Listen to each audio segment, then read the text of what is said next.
Katie.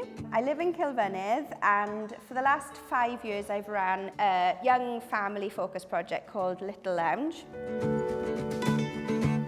So Little Lounge started in around about 2015, purely and simply as a baby and toddler group. Project has grown. We started to run a pop-up cafe. We got our volunteers qualified in food hygiene. We've partnered with the community centre and run bigger community initiatives. But we've always been very much focused on families with young children. So that's our passion, is to support young families and also give them an environment where they can meet other families in the community.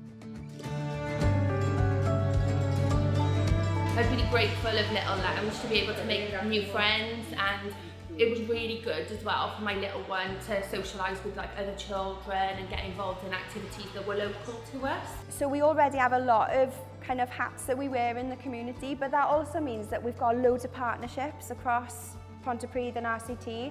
We realised that there was this basement area of the community centre that was disused. We had this idea to apply for funding to develop the basement into something which was more focused towards young families. That was the start of this really brilliant relationship between us and Interlink. What it meant was, during COVID, we could start to hold outdoor activities and have a space where the volunteers could be, and we could like store any of, if it was for the pantry, for example, that's where we store all the food. But all the residents in the community have got this garden that they can be in a safe area, socially distanced, but it's off the road. It's just been perfect.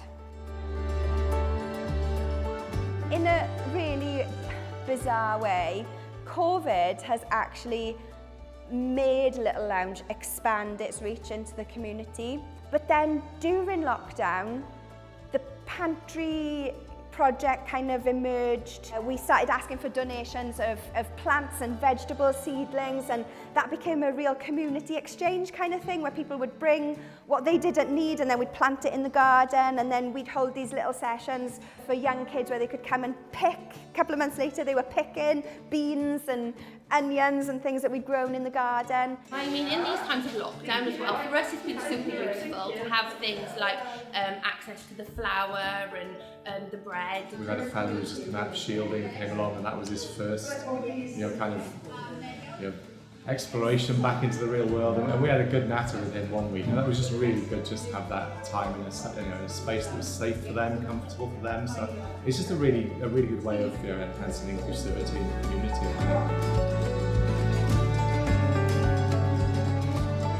We've been helped by Interlink since the very beginning. We don't necessarily have the knowledge or the resources to do what we want to do, but when you can send an email or pick up the phone and say, this is what we want to do, how can you help us get there? And they're like, right, we'll get you there. Then it's just brilliant to know that you've got people who've got your back. I think it's probably what's carried me through lockdown, is being involved with a team of people who are so dedicated to doing something positive in a really difficult time. We've got community volunteers from all different walks of life, and people that we'd never met before COVID and now part of our volunteer team. And it's just been really inspiring and really uplifting in a time where, you can tend to look at all the negative, but actually when you've got this happening on your doorstep and it's really positive, it's brilliant.